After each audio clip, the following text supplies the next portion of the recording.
வங்கதேசம் இன்று இந்தியாவுக்கு எதிரான குரல்கள் டாக்காவில் எதிரொலித்து கொண்டிருக்கின்றன. 1971 இந்திய பிரதமர் இந்திரா காந்தியாலும் வங்கதேசத்தினுடைய தந்தை முஜிபுர் ரஹ்மானும் அவர்களுடைய இந்திய இராணுவமும் முக்தி வாகினியும் இணைந்து உருவாக்கிய அந்த தனி நாடான வங்கதேசத்தில் 54 ஆண்டுகளுக்கு பிறகு 2 பேகங்கள், ஆம், ஷேக் ஹசீனா, கலிதா ஜியா, இவர்கள் இருதுருவ அரசியலில் இன்று எங்கு வந்து நிற்கிறது வங்கதேசம்? இது வளர்ச்சியா வீழ்ச்சியா?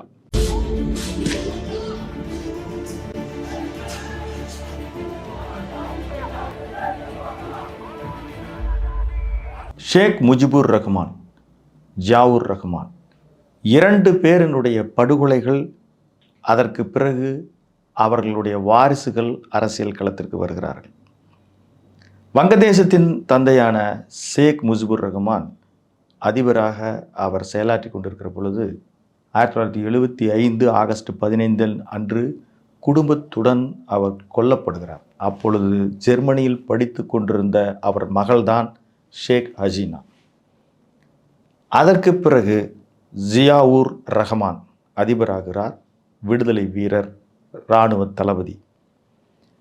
அவரும் 1977 படுகொலை செய்யப்படுகிறார். இதன் வழியாக அவருடைய மனைவி கலிதா பேகம் அரசியலுக்கு வருகிறார். இவர்கள் இருவரும் அன்றைக்கு இராணுவ தளபதியாக இருந்த எர்ஷாத்தை நோக்கி அவரை எதிர்த்து அரசியல் செய்வதற்காக இருவரும் இணைந்து மக்களாட்சிக்காக பாடுபடுகிறார்கள். அந்த இருதுருவத்தின் இணைந்து பணியாற்றி மக்களாட்சி வந்த பிறகு ஏற்பட்ட பகைதான் இன்றைக்கு நீடித்து கொண்டிருக்கிறது. நம்பவே முடியாத காலம் அது. ஒரு 10 ஆண்டுகள் ஷேக் ஹசீனாவும் கலிதா ஜியாவும் ஒன்றாக இணைந்து தெருக்களில் கைகோர்த்து வங்கதேசத்திற்கு ஜனநாயகம் வேண்டும் என்று முழக்கமிட்டார்கள். எர்ஷாத்தினுடைய ஆட்சியை அகற்ற பாடுபட்டு உண்மையில் ஜனநாயகமும் 1991 மலர்ந்தது. ஆம், முதல் பெண் பிரதமராக கலிதா ஜியா 5 ஆண்டுகள் ஆட்சி புரிகிறார். அதற்கடுத்த 5 ஆண்டுகள் ஷேக் ஹசீனா, அதற்கடுத்த 5 ஆண்டுகள் கலிதா ஜியா. இப்படியாக சென்று கொண்டிருந்தது. முஜிபுர் ரஹ்மான் காலத்திலிருந்து எப்படி இந்திரா காந்திக்கு நெருக்கமாக இருந்தாரோ, இன்றைக்கு தஞ்சமடைந்திருக்கிற ஷேக் ஹசீனா அவர் ஆட்சி காலத்திலும் இந்தியாவின் மீதும் மதச்சார்பின் மீதும் அவர் ஒரு நெருக்கத்தை காட்டினார் என்பதுதான் உண்மை. தொடர்ந்து 15 ஆண்டுகள் அவர் பிரதமராகவும் இருந்தார். ஆனால் கலிதா ஜியா பாகிஸ்தானோடும் சீனாவோடும் நட்புறவு பாராட்டினார். முஜிபுர் ரஹ்மான் காலம் தொட்டு இன்று ஷேக் ஹசீனா இந்தியாவோடு தஞ்சமடைந்திருக்கிறார். எப்பொழுதுமே இந்தியாவின் மதச்சார்பின்மையோடும் இந்தியாவோடும் நெருக்கம் காட்டி வந்தார் ஷேக் ஹசீனா. 1971 போராட்ட காலம் அவர் நெஞ்சில் எப்பொழுதும் நின்றிருந்தது.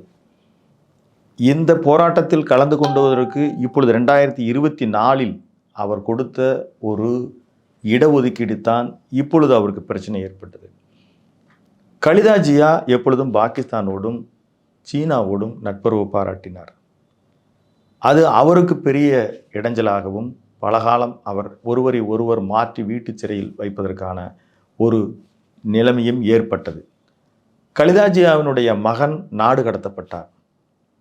2009 தொடர்ந்து 2024 வரைக்கும் ஆட்சியில் இருந்த ஷேக் ஹசீனா கடைசியாக என்ன நடந்தது?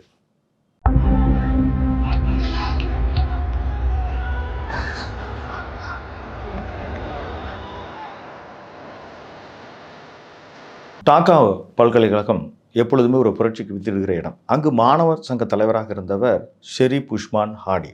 இவர் ஷேக் ஹசீனாவுக்கு எதிராக 2024 ஆகஸ்டில் ஒரு பெரும் போராட்ட களத்தை திரட்டியதில் பெரும் பங்கு வகித்தார். அவர் நினைத்தது போலவே ஷேக் ஹசீனாவிற்கு எதிராக பெரிய மாணவர் போராட்டம் வெடித்தது. இதன் பின்னணியில் மிக முக்கிய காரணமாக இருந்த ஷெரீப் ஹாடி பின்னாளில் அவர் இன்குலாப் மான்சாத் என்கின்ற ஒரு இயக்கத்தை தொடங்கி அதற்கு செய்தி தொடர்பாளராக இருக்கிறார். அவர் தொடர்ந்து இந்தியாவுக்கு எதிராகவும் சீனாவுக்கு ஆதரவாகவும் பேசி வந்ததாக கருத்துக்கள் வந்த வண்ணம் இருக்கின்றன. இதை பல செய்தித்தாள்களும் உறுதிப்படுத்துகின்றன. இந்த நிலையில் டிசம்பர் 12ஆம் தேதி ஒரு பைக்கில் வந்த நபர் அவரை சுடுகிறார். அவர் மரணத்தின் எல்லை வரை சென்று டக்காவில் சிகிச்சை பெற்று வருகிறார். அந்த சிகிச்சை பலனின்றி டிசம்பர் 18ஆம் தேதி அவர் மரணிக்கிறார். நாடு முழுவதும் மாணவர் போராட்டம் வெடிக்கிறது. இந்த டக்காவிலிருந்து 100 கிலோமீட்டர் ஷெரீப்பிற்கும் எந்த சம்பந்தமும் இல்லாத தீபு சந்திரதாஸ் விரட்டி அடித்து கொல்லப்பட்டு மரத்தின் மீது கட்டி வைத்து எரியூட்டப்படுகிறார்.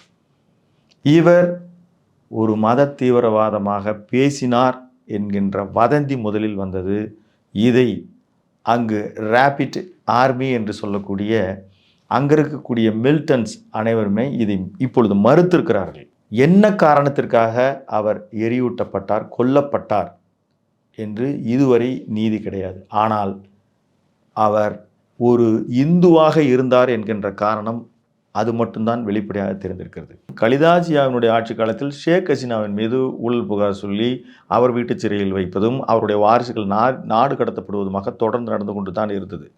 கடந்த 2024 ஆகஸ்ட் மாதத்தில் ஷேக் ஹசீனா ஆட்சி வீழ்த்தப்பட்ட பிறகு வங்கதேசத்தில் பொருளாதார நிபுணரான யூனுஸ் தலைமையில் ஒரு ஆட்சி நடந்து கொண்டிருக்கிறது. அவர் இந்த பிப்ரவரி மாதத்தில் தேர்தல் அறிவித்திருக்கிறார்.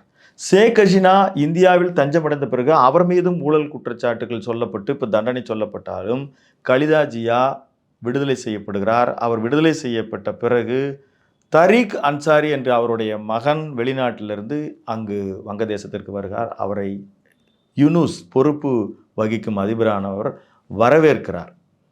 அவரும் தேர்தல் களத்தில் இப்பொழுது செயல்படுவதாக தெரிகிறது, தேர்தல் நிற்பதாக தெரிகிறது. தொடக்க காலத்திலிருந்து இந்தியாவிற்கு ஆதரவாக இருந்த அவாமி லீக், அதாவது ஷேக் ஹசீனாவின் ஆதரவாளர்கள் தற்பொழுது பலம் குன்றி பாகிஸ்தான் மற்றும் சீனாவினுடைய ஆதரவாளர்கள் இருக்கக்கூடிய வங்கதேச தேசிய கட்சியைச் சேர்ந்த தரீக் அன்சாரி இப்பொழுது அங்கு தலையெடுக்கிறார். சீனாவும் 10 லட்சம் மில்லியன் அளவிற்கு அங்கு முதலீடு செய்கிறது. இந்தியா எதிர்பார்த்த தன் கைக்குள் இருக்கும் என்று நினைத்த இந்த விஷயம் கட்டுமீறி போகிறதா, அல்லது வங்கதேசம் கேட்ட உதவிகளை செய்து வந்ததனுடைய பலனை இப்பொழுது அனுபவிக்கிறதா? தொடர்ந்து இந்தியாவிற்கு எதிராக கட்டமைக்கப்படுகிற அங்கு கோஷங்கள் இந்திய வெளியுறவுத்துறை கண்டனம் தெரிவித்திருக்கிறது. ஆனால் வங்கதேசத்தை இந்த காலத்தை பயன்படுத்தி கொண்டு மீண்டும் பாகிஸ்தானும் குறிப்பாக சீனாவும் தங்கள் கையில் எடுக்க தேர்தலை அதன் மீது ஆதிக்கம் செலுத்த முயலுகிறது. இது எந்த வகையிலும் இந்தியாவிற்கு எதிரானது தான். சுமார் 17 கோடி பேர் மக்கள் கொண்ட வங்கதேசத்தில் 15 கோடி பேர் இஸ்லாமியர்களாக இருக்கிறார்கள். 1.38 கோடி இந்துக்களாக இந்தியர்களாக அங்கு வசிக்கிறார்கள்.